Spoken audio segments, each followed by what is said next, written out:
aquí hice parte de mi internado también.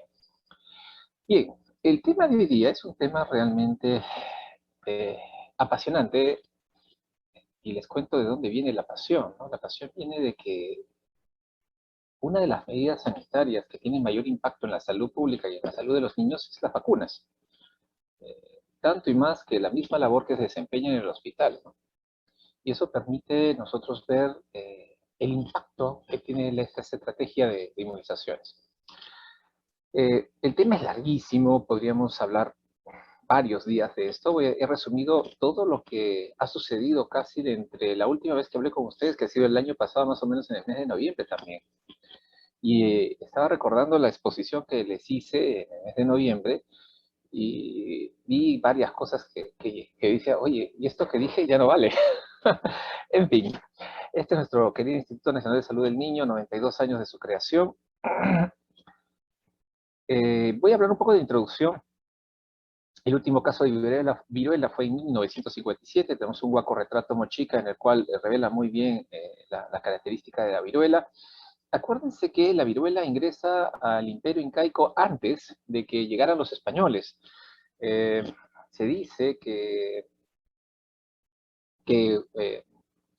se encontraba el Inca en los territorios del norte cuando oyeron de la presencia de estos seres de tez blanca y de armas que botaban fuego, pero no llegaron a conocerlos. Y precisamente el Inca, Tupac Inca Yupanqui, cae enfermo con la viruela y muere, sin haber conocido a los españoles y producto de esta enfermedad. 1957, último caso de viruela. Fermín fue el último caso de polio en América Latina en 1994. El último caso de tétanos neonatal en el 97. En el 2000 se elimina la sarampión, pero justo se acuerdan que para el 2017, 18, hay un brote pequeño, pero que es eliminado también. En el 2006 se elimina el síndrome de rubiola congénita, ese certificado es. Y siempre empiezo con esta diapo y la pongo siempre porque yo creo que esto es lo que tiene que quedar claro de la exposición, ¿no? Con excepción del agua potable, o sea, agua y desagüe, ninguna otra modalidad, ni siquiera los antibióticos, han tenido un mayor impacto en reducir la mortalidad y en el crecimiento poblacional, así como la expectativa de vida, y esto es una estrategia sanitaria basada en evidencias. O sea, no es que a mí se me ocurra, yo pienso, no, eso es la evidencia que manda. Stanley Potvin es el padre de la vacuna de rubiola, menciona que mucha gente está en contra de las vacunas porque arguyen que no son naturales, pero lo único natural realmente es la enfermedad y la muerte. Y él es el padre de ese libro que es el Vaccines de vacunas. ¿Qué ha pasado desde el año pasado que di la última charla ahora? Bueno, ustedes han sido vacunados y estas vacunas, antes de que empezara la vacunación, se hizo una encuesta que se hizo una encuesta que se hizo no a todo el hospital, pero se hizo por segmentos y se logró, se preguntó abiertamente cuál sería la razón por la cual usted no se vacunaría, ¿no? Y entonces empezaron a recogerse mucha información de los 3.000 trabajadores del Instituto Nacional de Salud del Niño, y entre esos estaban estas frases, ¿no? Los efectos secundarios son peligrosos. Acuérdense que dentro de cada frase hay una verdad a medias o una mentira completa también. Los efectos secundarios, todos los medicamentos tienen efectos secundarios. El tema es el término peligroso. Tan peligroso como comerse una pizza y atorarse mientras uno se la come, podríamos decir que eso no es lo frecuente, ¿no? Entonces los efectos secundarios en las vacunas son leves y moderados. Si ya superé el coronavirus, no necesito vacunarme, esa también es una afirmación falsa, porque el coronavirus no es como la varicela que produce inmunidad permanente una vez que te da la enfermedad. El coronavirus te produce una inmunidad no permanente, que está actualmente en estudio, probablemente son 6 meses a un año, y esto es como el virus de la gripe, ¿no? Las vacunas chinas y rusas no son confiables, eso se menciona hasta el cansancio cuando nos íbamos a vacunar con la vacuna de Sinopharm. Esto tampoco es cierto, porque las vacunas no son confiables o no porque son chinas, son rusas, o son americanas, o son suizas o alemanas, porque también la vacuna CureVac, que era alemana, pues no pasó, y de fase 13 ahí se quedó. Entonces, dentro de estas frases también hay cierta posición política, geopolítica de las empresas que producen las vacunas, ¿no? Entonces, yo quiero menospreciar una vacuna, pues digo, es china, rusa, no son confiables. La vacuna no protege contra el coronavirus, muchos que fueron vacunados se han contagiado y han muerto. Eso es una verdad a medias. Sí, las vacunas protegen contra el coronavirus, pero no muchos que fueron vacunados y contagiados han muerto. Es todo lo contrario. Muy pocos y realmente la vacuna ha demostrado ser eficaz para prevenir la enfermedad y la muerte. Prefiero ver los resultados en otras personas antes que vacunarme. Esta es una frase, bueno, que mucha gente escéptica la usa, es una opinión, hay que saber respetar dentro del contexto del cual se dice. La vacuna va a modificar nuestro ADN, es totalmente falso. La vacuna puede interferir en la fertilidad de las mujeres y los hombres, totalmente falso. Existe un estudio actualmente que se está dando en mujeres en el que se ve que la vacuna de Pfizer puede producir alteración de la regla. En algunos casos amenorrea y en otros casos acortamiento del ciclo menstrual. Las vacunas han sido desarrolladas en muy corto tiempo, por eso no se pueden confiar en su seguridad y eficacia. Es cierto, se han desarrollado en corto tiempo, pero no esa es la razón para desconfiar en la seguridad y la eficacia. Tenemos que estar súper atentos a las noticias falsas, a la desinformación, al infodemia y todo lo demás. Ese personaje que ustedes lo conocen, que está ahí, lamentablemente es un biólogo de Cayetano Heredia, hizo maestría afuera, y aún así dijo esa temeraria frase, ¿no? Una vacuna produce más COVID que el placebo. Para que esto sea cierto, pues simplemente yo tendría que estar inyectando en esa vacuna el virus activo para que produzca más enfermedad que el placebo, ¿no? Eso es una afirmación totalmente falsa.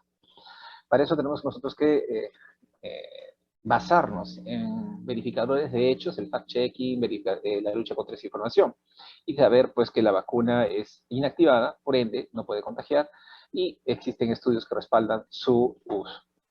En el año 2018 se dio el barrido de sarampión, a propósito de lo que mencionaba de ese brote que hubo de sarampión, y a propósito de los Panamericanos, de la final de la Copa América y todo lo demás, hubo un movimiento de gente muy grande dentro de Perú, y eso hacía temer al comité de vacunas de que pudiera haber brotes. Entonces se hizo el barrido de sarampión, que fue muy exitoso, pero dentro del barrido de sarampión en Piura, en el año 2019, se dio un brote de Guillain-Barré.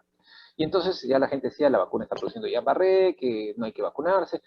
Nosotros dijimos, se sigue la vacunación, y este artículo ha sido publicado recién hace unos meses en el Neurology Neuroimmunology, y habla precisamente de que ese brote de Guillain-Barré del 2019 asociado al barrio de sarampión, pues simplemente fue un Campylobacter jejuni, ¿no? Que se dio en esa zona, ¿no? Otro concepto claro que tiene que quedarles es el concepto de la vacunación según el curso de la vida. Ya no es potestad solamente de la pediatría la vacunación, sino que es de muchas especialidades: neonatología, pediatría, adolescentología, el mismo médico internista, el ginecólogo, y hasta los médicos de los adultos mayores, ¿no? Los geriatras. Esto es el esquema que lamentablemente nos hubiésemos gustado cambiar y mejorar para el bicentenario. Lamentablemente nos cortaron, la pandemia nos cortó toda viada, ¿no?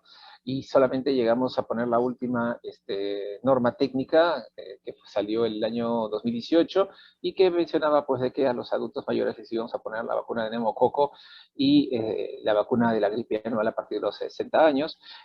Los cronogramas de los pacientes con enfermedades crónicas como VIH-Sida, los hematológicos, los renales, población vulnerable.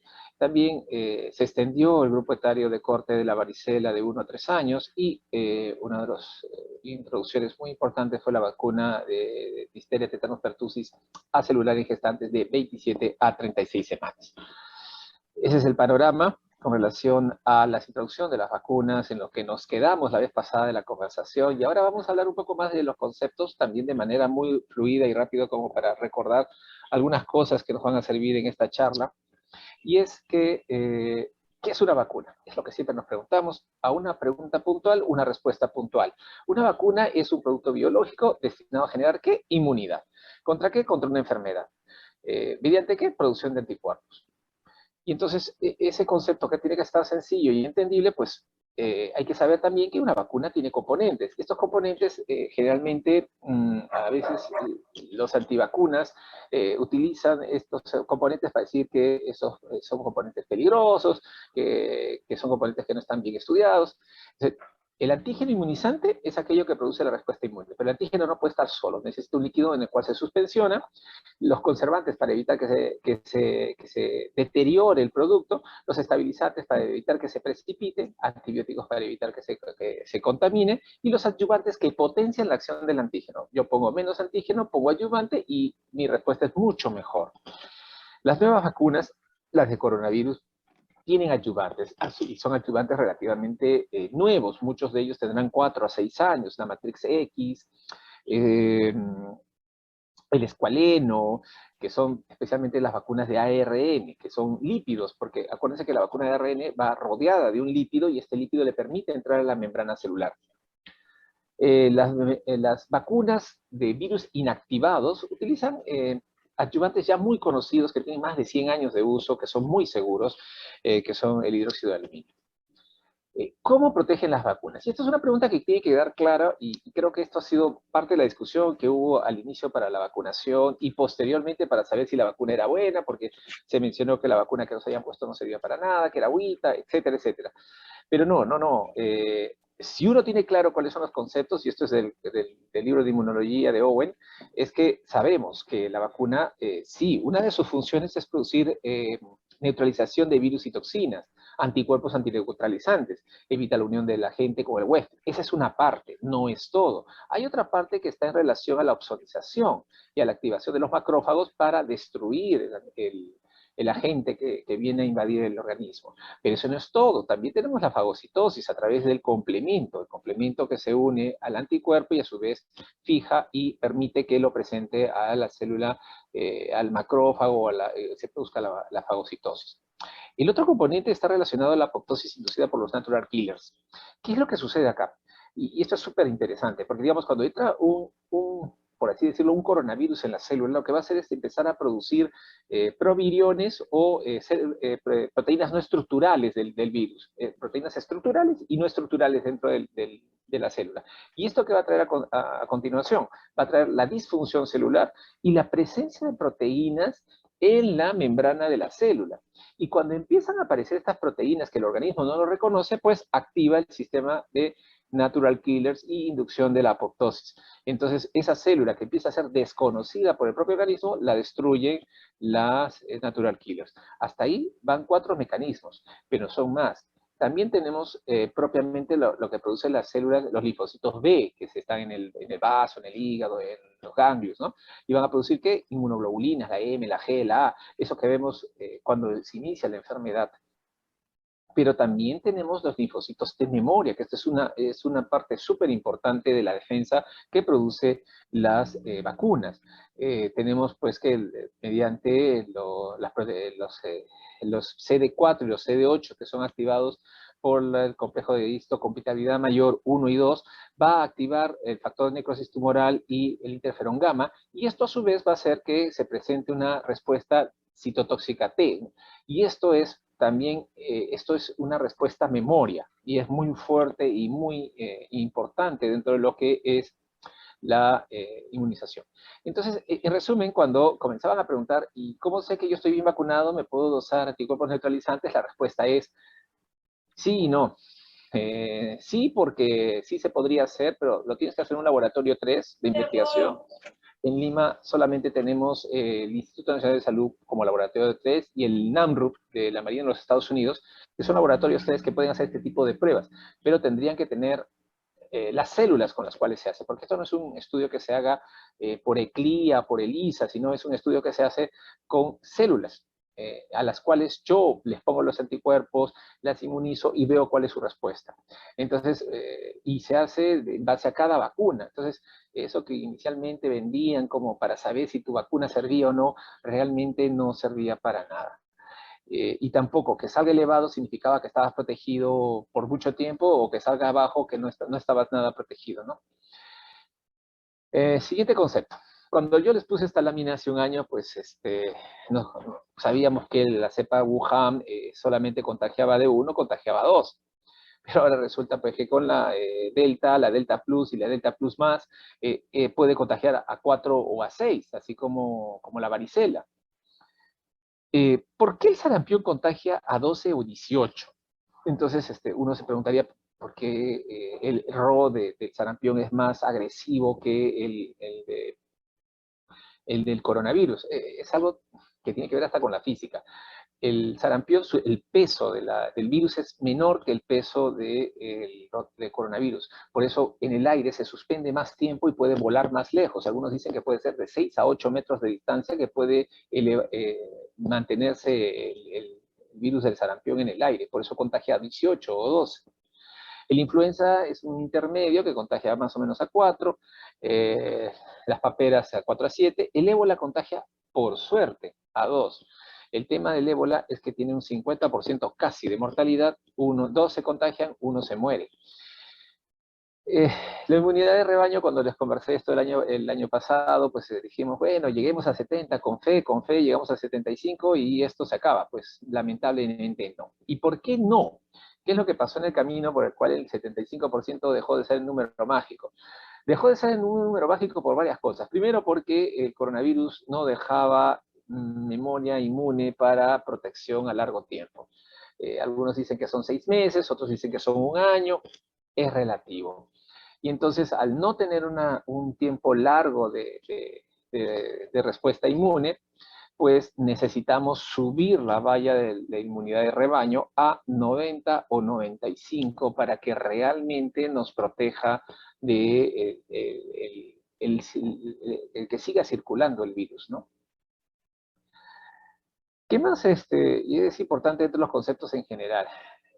¿Cómo se desarrolla una vacuna? ¿No? Este es un concepto que, bueno, ustedes ya lo tienen, lo voy a desarrollar rápido, pero lo voy a hacer con un ejemplo que me pareció genial, que es, a ver, eh, cuando se empieza la exploración del coronavirus en 1956, eh, eh, ya se estaba identificando dentro del coronavirus cuáles eran sus partes.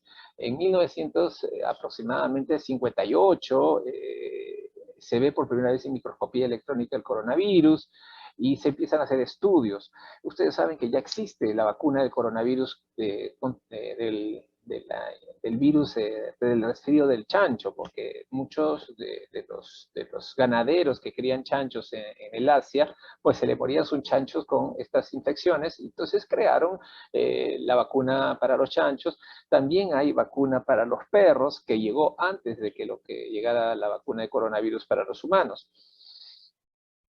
Y entonces todo esto se ha desarrollado en el tiempo, desde tiempos muy antiguos. Acuérdense que el SARS-CoV-1 llegó en el 2008 y el SARS-CoV-2 llegó en el 2012. Y desde el 2008 y el 2012 se empezaron a desarrollar esta parte de exploración y esta parte clínica de la investigación.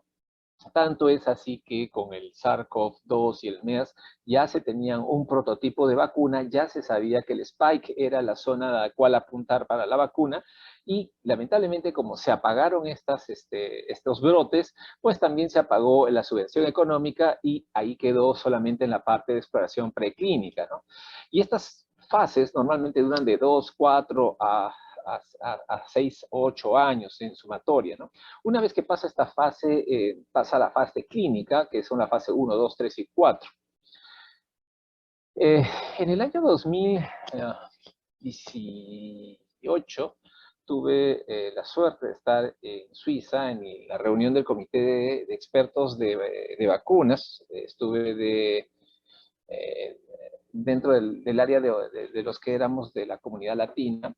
Y ahí la discusión, una de las cosas que me quedó muy grabada es la discusión que había en el año 2018, era para la posible pandemia de un virus influenza. O sea, toda la preocupación, y fue motivo de una charla en esa reunión, fue sobre cómo le hacíamos, cómo le enfrentábamos a una pandemia por influenza virus y cómo podíamos hacer cómo prepararnos para un posible brote de ébola en una ciudad. Esos fueron los dos temas que trataron, que me pareció, no sé, me parecía que fuera del contexto, pero de pronto entendí el porqué dentro de la reunión. El influenza es un virus que muta mucho, y una de esas mutaciones podría darnos una mutación de características pandémicas. Y entonces dijeron, sí, hay que estar atentos, tienen sus laboratorios centinelas, sus laboratorios, sus CDCs en varios países, y estos hacen los estudios y tienen un protocolo ya para desarrollar el virus y la vacuna, mejor dicho, de la influenza, que lo hacen todos los años. O sea, esa metodología está y es rápidamente aplicable, ¿no? También había un proyecto borrador de cómo iban a acelerar los procesos para la producción de una vacuna. Ya para el año 2019 ya se tenía la vacuna del ébola y OMS tiene una reserva aproximadamente de 500.000 de vacunas contra el ébola, ante la posibilidad de un brote de ébola en alguna ciudad.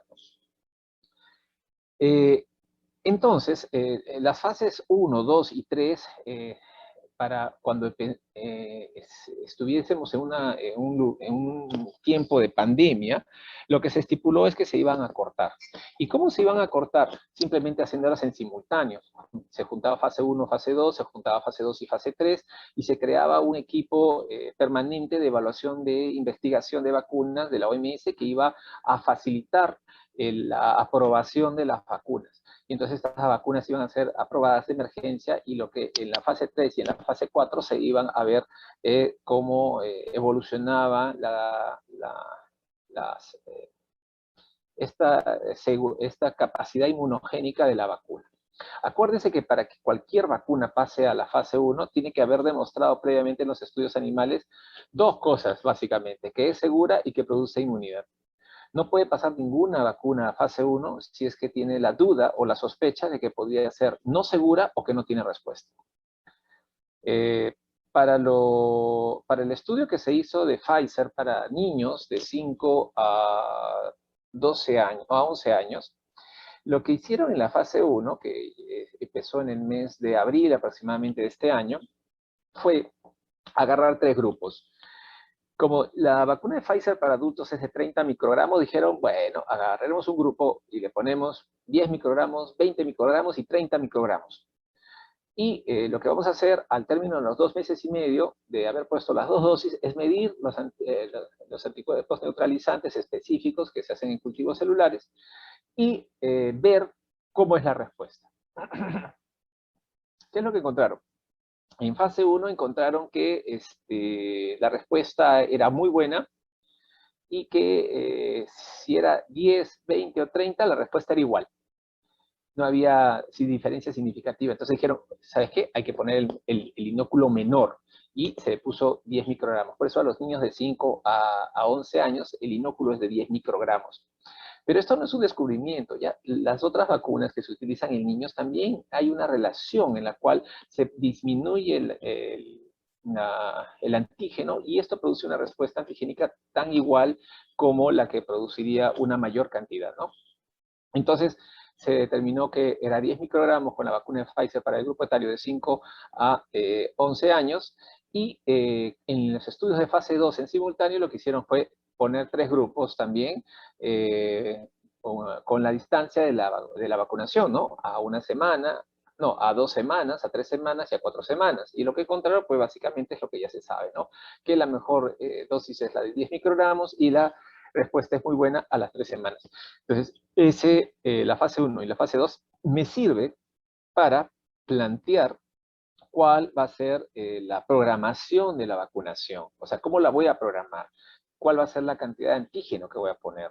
Y obviamente, otra de las cosas que yo evalúo en la fase 1 y la fase 2 es la capacidad de la seguridad que yo tengo en la vacuna. Y yo veo, a un grupo le estoy poniendo 30 microgramos, o sea, le estoy triplicando la dosis, y veo si es que tiene más respuestas, reacciones adversas.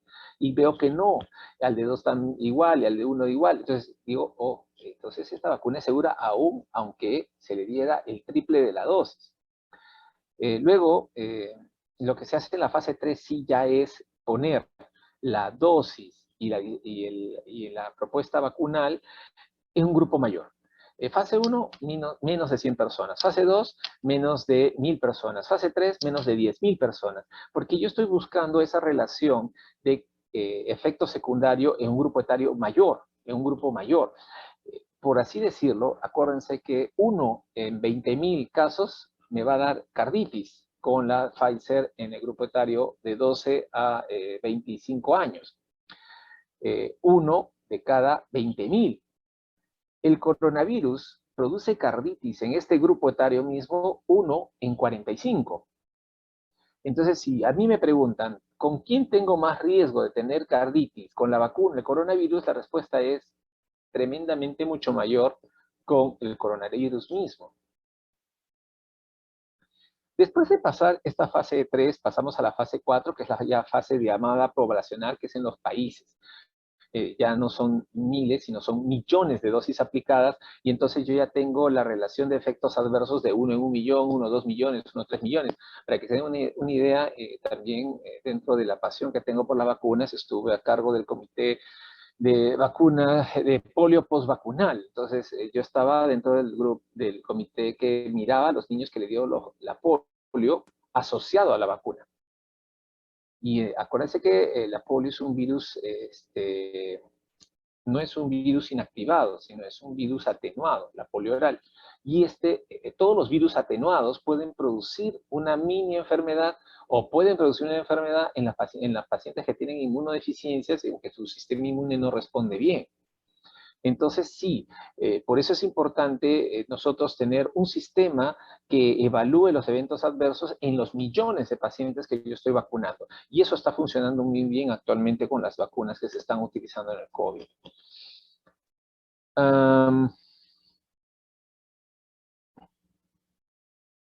El curso de la vida, lo que habíamos mencionado. Este es nuestro calendario de vacunas. No es perfecto, podría ser mejor. A mí me gustaría usar un hexavalente que junte la penta con la polio, ya no usar polio oral porque realmente no estamos en África, no se necesita. Hacer un estudio de carga de enfermedad para hepatitis A, hacer un estudio de carga de enfermedad para meningococo, para ver si se justifica o no introducir estas dos vacunas en el calendario nacional. Pero para todo esto se necesita inversión, capital y decisión política que en la actualidad no se tiene. Esto ya lo pasé. Vamos a hablar un poco del COVID-19. ¿Cómo estamos en el Perú y en el mundo? Bueno, este cuadrito nos sirve para saber los casos notificados en los últimos 7 días. Si ustedes ven el colorcito que estamos nosotros, es un colorcito más o menos de 1.000 casos en los últimos 7 días. No estamos como Estados Unidos, y ni Rusia, que está tremendamente golpeado, y algunos países de la ex República Socialista Soviética, Alemania, Inglaterra, que están en estos días, están seriamente golpeados con el coronavirus. Estos son los casos de muerte por 100.000.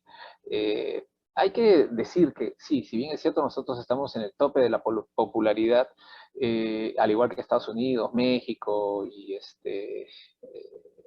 Brasil, Argentina. Esto es básicamente porque nosotros hemos asincerado nuestras cifras.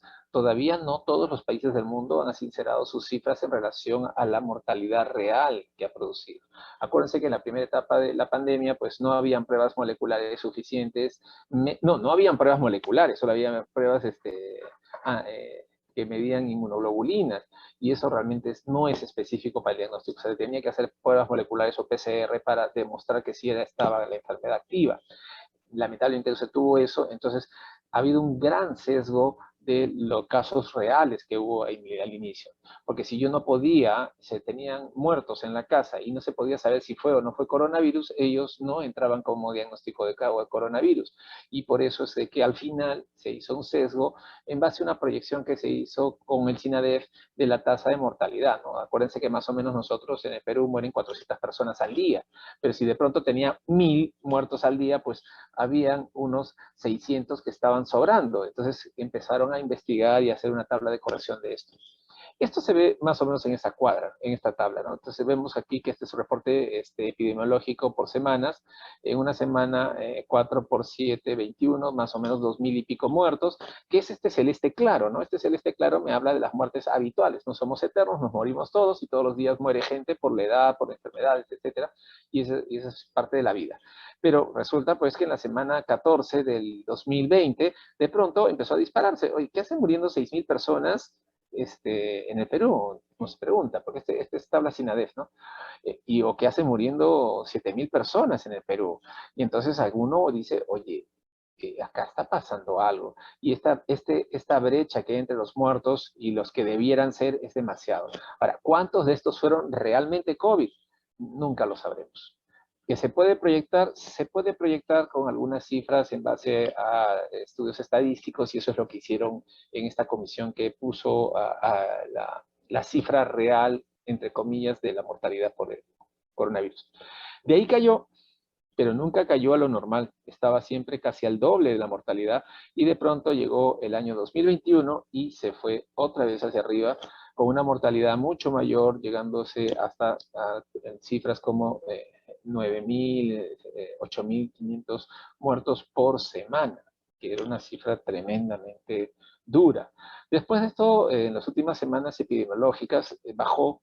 Actualmente estamos alrededor de la semana 40 y la diferencia es casi no significativa, porque acuérdense, mueren 400 al día y más o menos están muriendo por COVID 100 o menos de 100. Entonces no llega ni siquiera a la tercera parte de la mortalidad habitual, ¿no? La letalidad por olas del COVID es un tema que nosotros tenemos que ver, y precisamente no ha habido mucha diferencia entre la primera y la segunda ola.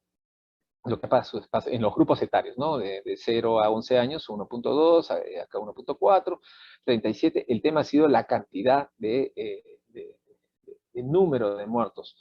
La distribución ha sido muy parecida.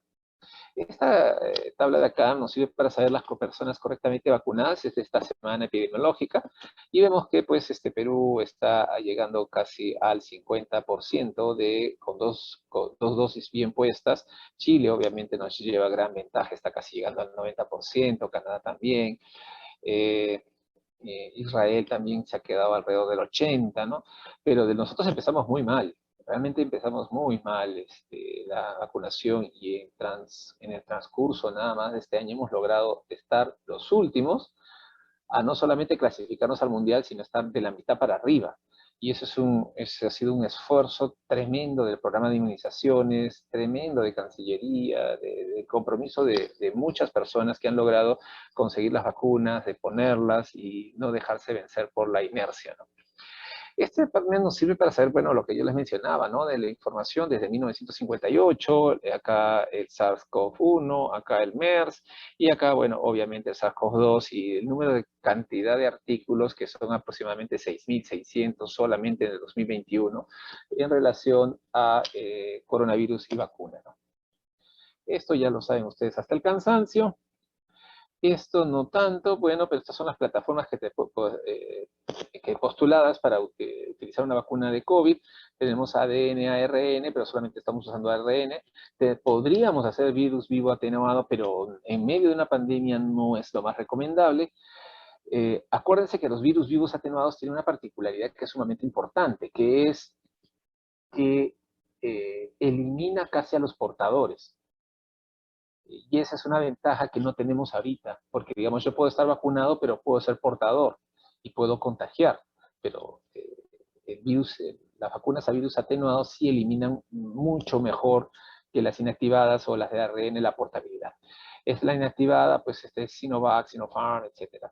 Las unidades, los vectores virales, Sputnik, etcétera. Estas son la eficacia de las vacunas del COVID en el transcurso de estos años y de estos meses que hemos pasado, pues ha habido una gran discusión, y la gran discusión es que esto no se puede comparar. Porque cuando yo hice el estudio, por decir, de Sinovac, que lo hice en Chile, o el estudio de Sinovac, que lo hice en China, las cepas que estaban circulando en China cuando hice el estudio o cuando lo hice en Chile no eran las mismas. Y al no ser las mismas, el resultado va a ser diferente. Y también el tipo de población a la cual yo le pongo, también eso podría alterar los resultados. Entonces, por eso es que cuando Johnson y Johnson hacen en Sudáfrica su estudio de la vacuna de Johnson, se cae. Y se cayó básicamente porque la vacuna de Johnson y Johnson, que había sido enfrentada inicialmente en Estados Unidos contra la variante Wuhan, cuando se enfrentó a la variante sudafricana, pues simplemente no funcionó. Y eso es lo que sucedió. En razón a Sinopharm, que es más o menos el 79%, Cayetano ya está por publicar su artículo. Por ahí me dicen algunos que va a ser un poquito más que 79, va a ser alrededor del 80 y tantos. Pero esta vacuna de Sinopharm en Perú se enfrentó contra la Lambda. Y en cambio en China se enfrentó con la de Wuhan. Entonces, sí, hay diferencias. CureVac, que era la que parecía que iba a ser la mejor, cuando se enfrenta contra la Delta, pues no dio respuesta y por eso no es una vacuna que pasó la valla. Uno de los temas que siempre se dijo era de que, ¿cómo yo sé que la vacuna sirve? Pues yo sé, la vacuna sirve con los estudios que hago post vacunación para ver cómo se comporta la enfermedad en las personas, ¿no? Entonces, lo que yo hago es um, vacunar a las personas, los médicos, la primera dosis, la segunda dosis, y la población en general, y veo que cuando le pongo la segunda dosis a las 2 semanas, pues cae la mortalidad en relación a la población en general, ¿no? Este es un cuadro muy visual. Esto es lo que ha sucedido hasta agosto del 2018 con la muerte en los trabajadores de salud. Ha habido más muertos en el personal técnico, en los médicos en segundo lugar y en las licenciadas en el tercer lugar, pero hay que saber pues que la mortalidad en un 60% es en varones y mayores de 50. Entonces, ¿qué grupo de estos profesionales tienen más varones y mayores de 50? Y probablemente ahí va a estar la razón de por qué estos grupos profesionales han tenido la mortalidad diferente. Otro de los temas que es importante evaluar es a junio, cuando el Colegio Médico insistió en la tercera dosis, nosotros dijimos, bueno, todavía no es el momento. ¿Por qué? Porque nosotros podemos enseñarles acá con este cuadro de los médicos fallecidos por toda causa y los médicos fallecidos por COVID. Por toda causa, con ninguna dosis, 22 por 1000, 0.8, ¿no? Con una dosis, 14.7 por 1000, y con dos dosis, 1.2 por 1000.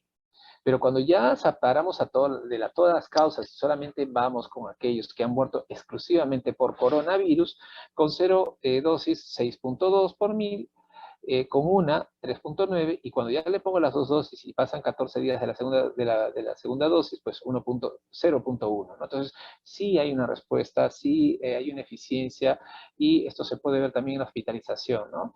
La hospitalización después de la segunda dosis, pues cayó, y se supone que estábamos en pleno ascenso de la curva, que lo vamos a ver más adelante. Acá también vemos el sector de hospitalizaciones por grupos etarios. Vemos el tema de la hospitalización, ¿no? Cómo cae después de la segunda dosis. Y la tendencia la vamos a ver más bonita en otra gráfica, pero acá también vemos la comparación entre médicos, enfermeras y internos, ¿no? Y cómo es que después de la segunda dosis, esta es primera dosis, segunda dosis, y esto es 2 semanas después de la segunda dosis, empieza una caída sostenida de los casos de COVID-19 en los personales del sector salud. Miren cómo baja significativamente la curva de los enfermos del personal de salud. Pero esta curva no me sirve porque yo no estoy comparando contra alguien que no está vacunado, porque hoy día podría decir, ya esta curva cayó porque simplemente estaba cayendo ya la curva. Pero ojo, para esto sirve esta de acá. Tenemos las muertes en azul de la población en general y las muertes de los trabajadores del sector salud después de la primera, segunda y 2 semanas después. Justo en el ascenso máximo de la segunda ola, qué tal suerte hemos tenido, nosotros nos íbamos en el descenso máximo, o sea, nos fuimos abajo justo cuando la población estaba en el peor momento. Y eso es lo que ha permitido que muchos de nosotros, a pesar de estado expuestos, no hayamos hecho enfermedad severa. Estas son las vacunas de esta semana. Acá podemos ver que Pfizer ha sido vacunado más o menos ya casi 50-50 con Sinopharm. Al inicio era 1/3, 2/3, pero ahora ya estamos casi 50-50. Que tenemos una segunda dosis bastante sólida, con más o menos unos 15 millones de vacunas de segunda dosis, que se ha vacunado a los grupos de riesgo, que es muy importante eso, ¿no? Lo que sí molesta un poco es esta curva de acá, que lo que empezamos muy bien con un buen ascenso y buena velocidad de inmunizaciones, en las últimas semanas, después de la quincena de octubre, se ha bajado de la velocidad de inmunizaciones. Este cuadrito de acá me sirve para entender cómo están los vacunados según edad. Y esto es importante porque me va a permitir saber que cuando empiece la siguiente ola, cuántos nichos tengo yo de personas que van a poder ir a la UCI o van a poder ir a la emergencia porque no están correctamente vacunados. Y lo otro que me va a servir, esta es una tabla de doctor Cordero que siempre hace sus tablitas bien bonitas, me va a poder decir, mira, 60 años, quién sabe, 91% en Ica, pero ¿dónde estamos mal? En Cajamarca, San Martín, Huancavelica, Puno, Loreto, Madre de Dios, pésimo en Puno. Entonces, ustedes saben, 60 años, mucho riesgo. Entonces, estos grupos etarios van a pasar la factura en la siguiente ola. Luego, 40-60, verde, Ica, Ancash, Lima, región, Callao, ¿y el resto qué? ¿Qué pasa en todos estos departamentos? Entonces tenemos que apuntar la estrategia a esos departamentos que están en rojo. ¿Por qué? Porque esos departamentos que están en rojo van a ser los bolsones donde va a correr el coronavirus cuando inicie la siguiente ola. Esto para recordar lo que ya hemos sabido en el tiempo, esto es de esta semana también. Adultos mayor, son la mayor cantidad de fallecidos, los adultos también, y los jóvenes, los niños y adolescentes realmente son muy bajos. Siempre los varones tenemos más riesgo, 63%, y la curva de los fallecidos que hemos mencionado, que actualmente estamos en una meseta abajo. Esto es la vacunación, 78.5 la vacunación completa, pero de los que están dentro de lo que se denomina el grupo a vacunar. Pero en la población en general todavía no llegamos alrededor del 50%. Estos son los estudios de seguridad que ya lo saben. Este cuadrito me gusta porque este también es de esta semana. El secuenciamiento exómico me sirve genómico para saber cuál es la variante de predominio. Entonces acá estamos en la semana 43, es más o menos fines de octubre, inicios de noviembre, y ya el 96.72 es delta.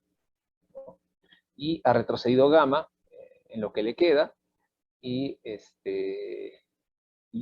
la MU que decían que iba a ser la que iba a imperar, la que venía de Colombia, pues nada, se desinfló, no pasó nada con la MU.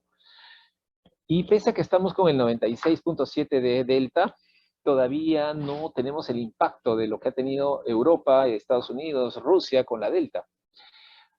Les voy a decir mi teoría después con relación a esto.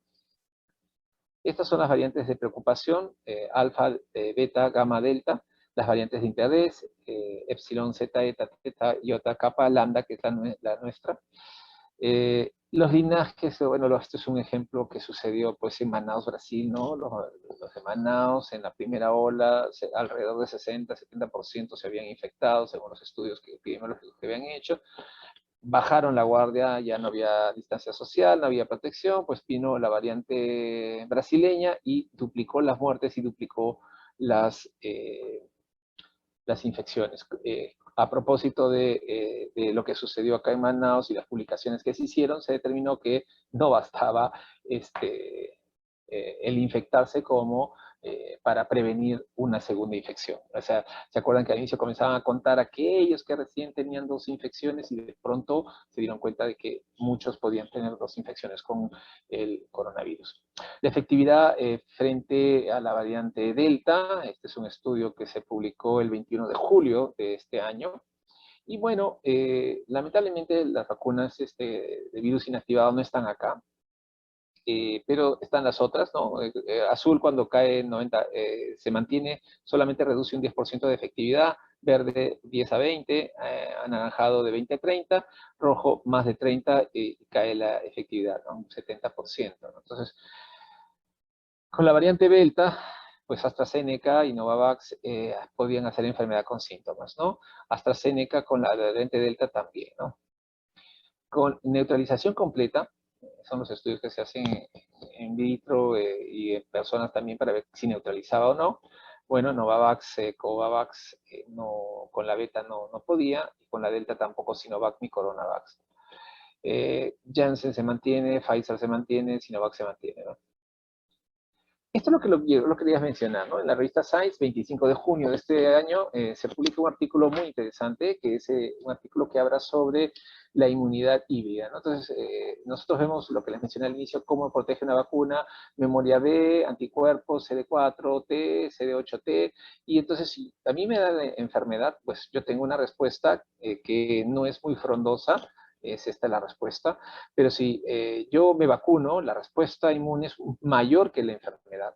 Pero si a mí me da la enfermedad y me vacuno, me da lo que se denomina inmunidad híbrida y multiplico 25 a 100 veces la respuesta de los anticuerpos y la respuesta a memoria que produce la enfermedad. Y esto es lo que creo que está sucediendo actualmente en Lima. Nosotros hemos sido golpeados brutalmente. Probablemente la cantidad de contagiados haya sido mucho más de lo que se estipula. Probablemente unos 20 millones de peruanos o de repente unos 15 millones han sido ya infectados. Y esto ha permitido que la infección más la vacunación tengamos una población interesante, una población crítica interesante que tenga inmunidad híbrida. Y esta inmunidad híbrida, pues, es lo que para mí entender está deteniendo el avance de la Delta como enfermedad que debería darnos una respuesta más grande. Otra de las preguntas que se han hecho es, ¿en qué momento la tercera dosis? ¿No? Esto empezó en Israel en julio de este año, en que comenzaron a decir, bueno, ¿y en qué momento ponemos la tercera dosis? Bueno, hacemos los estudios de seguimiento y vemos que en Estados Unidos el grupo etario mayor de 65 empezaba a aumentar las hospitalizaciones en julio. De lo que estaba vacunado, en julio empieza a aumentar. Y entonces estos estudios empezaron a decir, bueno, ¿cuánto tiempo pasó? Pasaron 6 meses. Entonces, grupos de riesgo con aumento de la hospitalización a partir de los 6 meses, porque acuérdense que los adultos mayores no producen una buena respuesta inmune propia por la edad. Entonces, a esos grupos de riesgo iniciaron la tercera dosis. Acá vemos información sobre la dosis adicional, porque esta fue la discusión que tuvimos para ver si iniciamos o no iniciamos la tercera dosis. Estos son estudios hechos con la vacuna de Sinopharm para reducir y evitar la muerte de personal de salud, datos del 1 de julio al 25 de septiembre, y vemos que sin protección la mortalidad es tremendamente alta, con protección parcial disminuye y protección completa va mucho mejor. Miren que estamos hablando del 0.01, ¿no? La mortalidad, la sobrevida o mortalidad global por COVID-19 en trabajadores de salud según el estado de inmunización, esos datos actualizados nos sirvieron para entender que efectivamente podía aumentar después de los 6 o 10 meses. Pero no en todos, otra vez, recalco, son aquellas personas que tienen factores de riesgo, edad avanzada, obesidad, diabetes, etc. Se hace un estudio para ver qué cosas tenemos para poder evaluar la eficacia, la efectividad, la respuesta inmune y ver si es que habían artículos que podían sustentar tomar una decisión, ¿no? Y se vio que todos los CND son no disponibles, no hay estudio identificado, no hay, y las CHACs, que sí se identificó al menos un estudio, ¿no?, de Pfizer con relación al SARS-CoV-2, al COVID severo, a la respuesta humoral celular, a eventos adversos serios, ¿no? Y con Sinopharm, pues no había nada, ¿no? Solamente algún estudio de Sri Lanka con la respuesta humoral, celular, efectos adversos, ¿no? Pero no había sosteniblemente algo, ¿no? Los chilenos han aportado mucho porque ellos se abrazaron de Sinovac y hicieron ellos mismos estudios para sustentar la tercera dosis con Sinovac, pese a que tenía una efectividad del 50.4%, ¿no? O sea, no le apostaron al caballo más bonito, le apostaron a un caballito que no corría mucho, pero aún así, cuando ellos plantearon, ya, no tengo el mejor caballo, pero me vacuno al 88%, que es actualmente la cobertura que ellos tienen, y es por eso que han logrado contener la difusión del virus, ¿no? Los refuerzos con la de Pfizer, los estudios identificados, bueno, hay más estudios, 2 estudios observacionales en Israel, con la base de datos que se tenía, la población general de 40 mayores de 60 con 2 dosis, y evaluaron la efectividad, y encontraron que, cierto, o sea, que tenía efectividad con el booster de la tercera dosis, y la seguridad también que no hubo problemas serios después de la aplicación. ¿Qué es lo que encontramos nosotros acá con nuestro estudio que hicimos en el personal de salud? Pues bueno, lo que se encontró es, viendo el riesgo relativo con infección de SARS-CoV-2, encontramos que el sexo masculino efectivamente somos un factor de riesgo. encontramos que las comorbilidades también son un factor de riesgo, pero ojo, el hecho de ser médico no es un aumento de riesgo relativo significativamente para enfermarnos por SARS-CoV-2. Tener la infección, ¿no? Por eso cuando se empezó a decir, que los médicos tenemos que vacunarnos porque es un factor de riesgo para enfermarnos, la respuesta era no. Lo que es realmente un factor de riesgo es ser hombre y tener comorbilidad. Y entonces para la mortalidad global, que sí era significativo, sí aumentaba el riesgo relativo en los estudios hechos observacionales, hechos post vacunación en el personal de salud, era que si eras mayor de 60 años o si tenías comorbilidad, ¿no? Sexo masculino rozaba la línea de no relación, ¿no? Y ser médico también estaba dentro de la línea de no validez. Luego, si miramos la mortalidad y vemos la mortalidad en general, pues bueno, otra vez llevamos a lo mismo, ¿no? Masculino, mayor de 60, comorbilidad, sí son factores de riesgo. El ser médico, la variable está muy dispersa, no está ajustada. Debe haber dentro de este ser médico factores distorsionantes como la edad, la comorbilidad y que la mayoría de médicos de edad son varones. El refuerzo con la vacuna de Sinopharm se determinó para los trabajadores de salud y para las personas mayores de 60 años, ¿no? Después de la revisión de la bibliografía, de los estudios que se hizo y de los estudios observacionales en relación a los vacunados en el Ministerio de Salud, ¿no? Bueno, eso para entender de manera gráfica que con la vacuna me puede dar enfermedad leve y puedo contagiar, ¿no? Entonces, si tengo esto claro, voy a saber que todavía tenemos que cuidarnos por mucho tiempo para evitar que el virus siga circulando. Y aquí nos toca hablar sobre la vacunación COVID en pediatría, ¿no? Y este artículo ha salido hace poco, el 9 de noviembre, hace unos días nada más, que es el artículo que todo el mundo estaba esperando sobre evaluación de la vacuna de Pfizer para niños de 5 a 11 años, ¿no? En este artículo refiere, pues, que los estudios de fase 1, el tema acá básico es ese grupo, o sea, la cantidad de niños que entraron al estudio, ¿no? En fase 1 solo entraron 48. En fase 2 entraron 2.268. ¿Se acuerdan que dije fase 1 menos de 100, fase 2 menos de 1.000, fase 3 menos de 10.000? Y aquí en el estudio 2.3 solamente tenemos 2.268. Nos falta población para poder decir que la vacuna es segura en relación a 1 en 10.000, ¿no? Pero aún así tenemos 2.268 vacunados, en los cuales se ha visto que efectivamente la respuesta es buena, produce inmunidad, que la respuesta es segura, no produce enfermedad. Se utilizaron 94 centros de investigación en Estados Unidos, España, Finlandia y Polonia para la aplicación de 2 dosis de 10 microgramos de la vacuna de Pfizer en niños de 6 a 11 años de edad. ¿Qué es lo importante acá? Siempre que evaluemos una vacuna, lo que tenemos que estar seguros es que la vacuna es segura. Es lo primero que tenemos que evaluar. Y entonces, ¿qué vemos acá? Acá lo que vamos a ver con una dosis que sucede, bueno, pues lamentablemente vemos que el 70% va a tener dolor en lugar de inyección. Para que se den una idea, con la vacuna de Sinovac solamente era menos del 10%. Es decir, los que nos pusimos Sinopharm, se acordarán que ni siquiera nos dolió. Pero la de Pfizer, algunos se acuerdan de que sí les dolió algunos días y todavía venían con el brazo que se les caía y no podían escribir porque les dolía, y era verdad, dolía, el cuerpo fastidiaba, ¿no? Pero digamos que sí, con Sinopharm, pues el 74% puede tener dolor en el sitio de infección, solamente alrededor de un 10% va a tener edema, se pone rojo en el 15%, ¿no? Con 2 dosis, la relación es casi la misma, no es significativa, y además son eventos leves, no son eventos moderados ni severos, ¿no? Acá lo que estamos viendo es la inmunogenicidad, es la tasa geométrica de la respuesta aquí, y vamos a ver que con los niños de 5 a 11 años con 10 microgramos y los niños de 16 a 25 con 30 microgramos, yo estoy comparando un estudio que ya está hecho, que ya está validado, que es el de 16 a 25, con un estudio que está en proceso, que es el de 5 a 10, y veo qué tanto me produce la tasa de geométrica de anticuerpos para compararlas. Y resulta pues que me produce una mejor tasa de anticuerpos con 10 microgramos, un grupo de niños de 5 a 11 que el de 16 a 25. Estas dos son favorables, no es que sea que mal, que haya mucha diferencia entre uno y otro, sino los dos son muy buenos.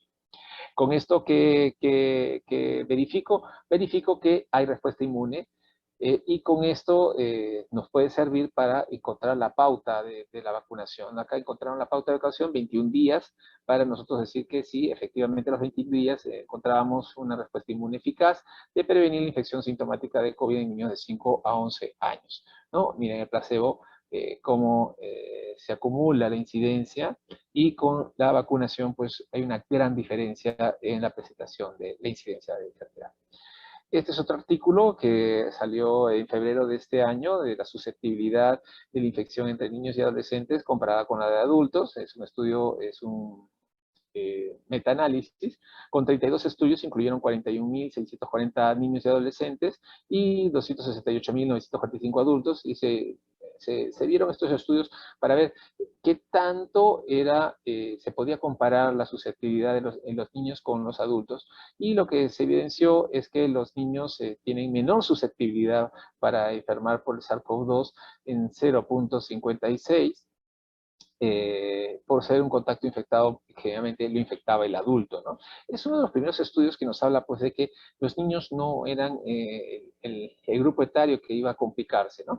En abril de este año, no, del año pasado, China publica el primer artículo sobre el estudio de SARS-CoV-2 en niños. O sea, este fue el primer artículo en abril del 2020, del año pasado, de 131 niños infectados, y mostró que la mayoría tenían síntomas leves, tos, fiebre, pero no mayor cosa.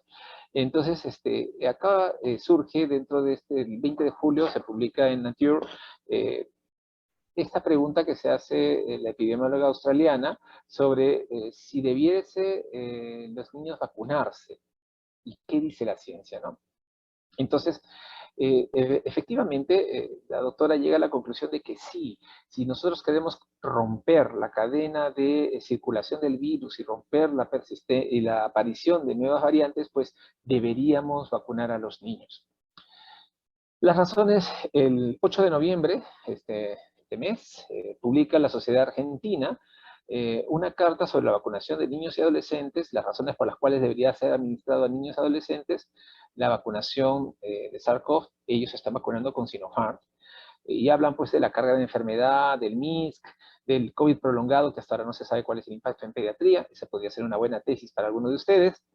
Características de la transmisibilidad y oportunidad de integración de las actividades para proteger a los niños, la inmunogenicidad colectiva, las vacunas disponibles, ¿no? Entonces todo esto lo plantea la Sociedad de Pediatría Argentina. La única observación que yo tengo con relación a esto es que no existen estudios publicados de Sinopharm con niños, no existen. Y al no existir, sería básicamente un comentario de experto. Por eso es que nosotros todavía no hemos dado nuestro visto bueno para la vacunación de niños con Sinopharm. Pero somos muy conscientes y personalmente yo confío mucho en la plataforma de virus inactivado para niños. O sea, es una plataforma muy segura. Solamente estamos esperando que publique Argentina y China los artículos que van a salir probablemente para diciembre sobre la seguridad de la Sinopharm para niños.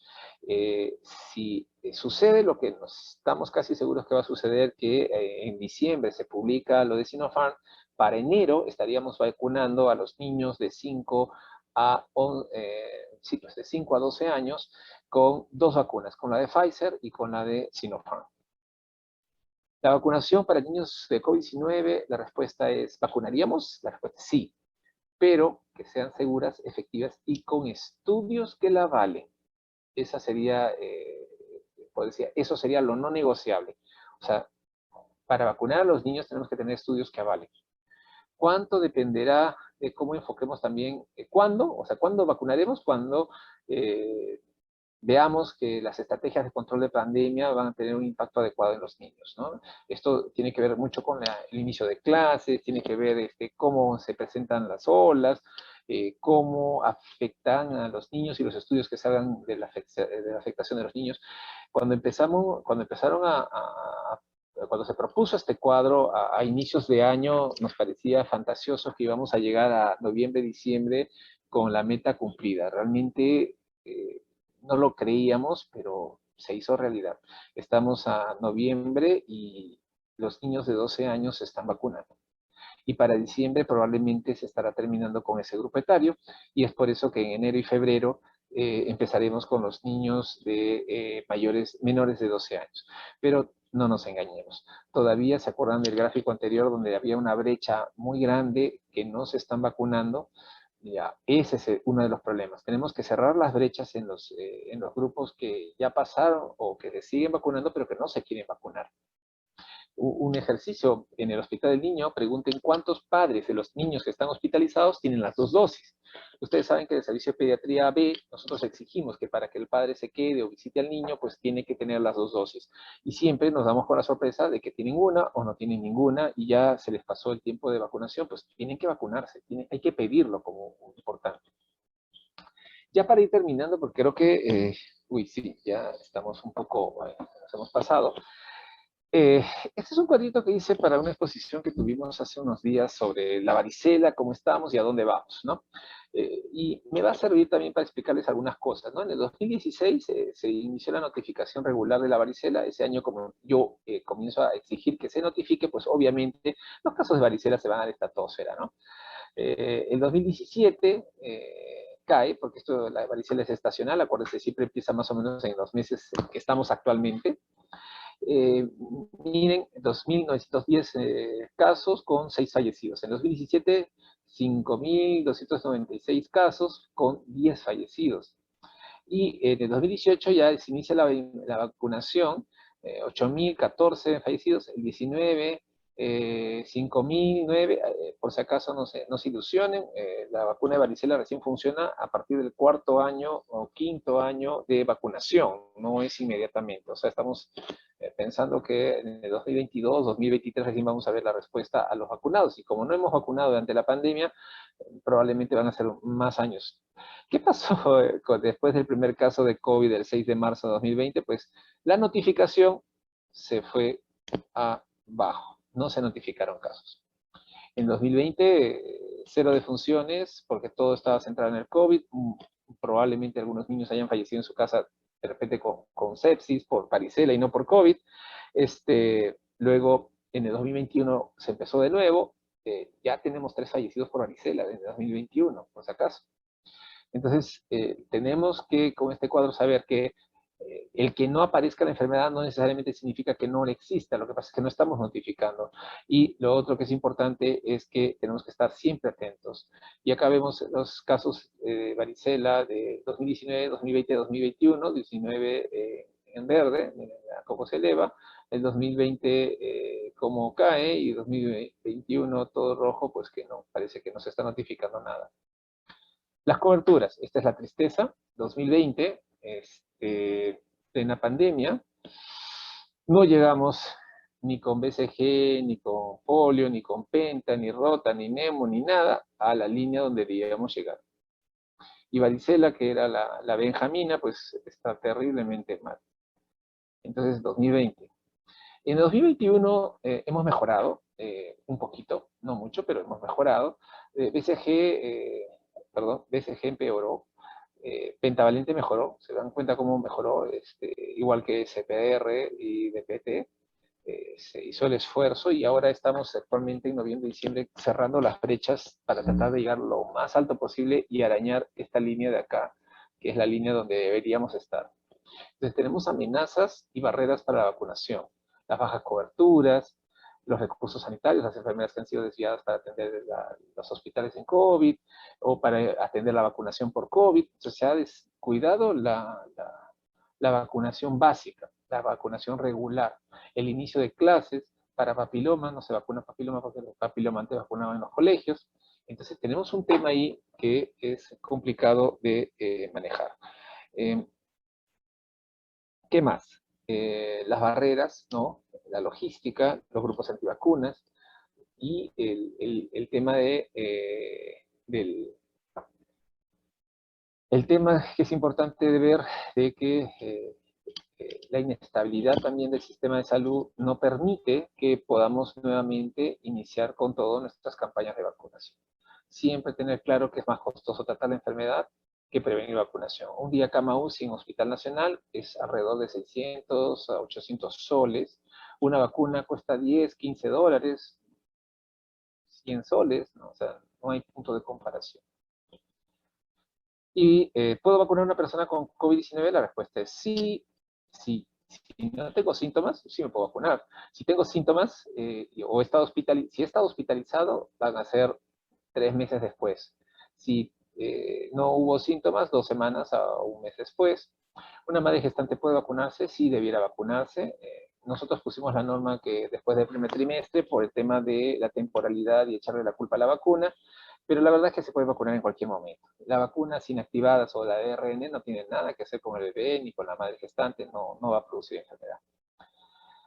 ¿Puedo vacunar a una persona con VIH y cáncer? La respuesta es sí y no. Sí, porque si estuviese compensado y tiene su sistema inmune que responde, sí se puede vacunar, pero si está en fase SIDA o está inmunodeficiente por la terapia o la quimioterapia, no tiene sentido porque una vacuna me sirve si es que produce respuesta inmune.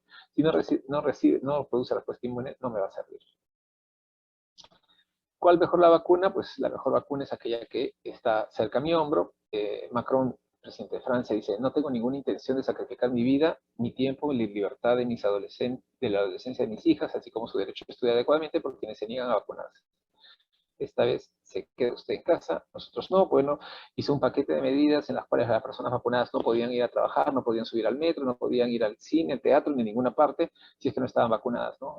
Hubo protestas en Francia, pero ha logrado disminuir de la que había un 30 y tantos por ciento de rechazo a la vacunación, y habían llegado a su tope, ya ha llegado casi a 20.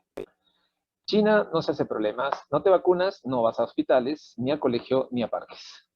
Este es un experimento que hubo en Utrecht. Solamente entraban al festival de primavera en Holanda, en los Países Bajos, si es que estabas vacunado o si tenías un PCR negativo. No había distancia social, no había mascarillas. Al término del festival, pues 1000 positivos. ¿Qué se concluyó? Ni las vacunas ni el control va a ser suficiente. Tenemos que seguir con la distancia social y con la mascarilla. Y en cuanto a este artículo del 8 de julio sobre los posibles escenarios finales, bueno, va a ser parecido a la polio, ¿no? Se va a erradicar o eliminar en alguna región del continente, probablemente América sea la primera porque estamos avanzando muy bien en la vacunación, se está controlando, y en otros continentes como África, como Asia, pues va a haber una convivencia y conflagración, a veces van a aparecer picos de estas infecciones. Cuando quieran información de vacunas, pues vayan a las fuentes. ¿Cuáles son las fuentes? Popwing de vacunas. Este libro CDC Epidemiology Prevention, el Pink Book, está en internet y es gratis. Ustedes solamente ponen Pink Book y la vacuna que quieran ver y va a salir el resumen de la vacuna que ustedes quieran revisar. Este es un aplicativo para el celular CDC de Vaccine Schedule del App Store. Lo baja, también muy bonito, es de la Academia Americana de Pediatría. Otro de los comités que trabajan muy bien es el Comité Español de Vacunas. Es Trome, realmente Trome. Si quieren alguna pregunta, entran a la Comité Asesor de Vacunas. Es más, ustedes escriben y les contestan. Cuando quieran saber algo de vacunas y quisiesen la versión oficial de la Organización Mundial de Salud, pues tienen que ir al Grupo Asesor Estratégico de Expertos, que es el grupo SAGE. Y si quieren saber lo de Estados Unidos, es el ACIP, que es el Advisory Committee de Immunization Practice. El grupo europeo es EMA, y ese es el otro grupo que uno tiene que revisar cuando quiere saber vacunas. Muy bien, les agradezco la atención prestada y si tienen alguna pregunta, aquí estamos prestos a contestarla y siempre contigo, Perú.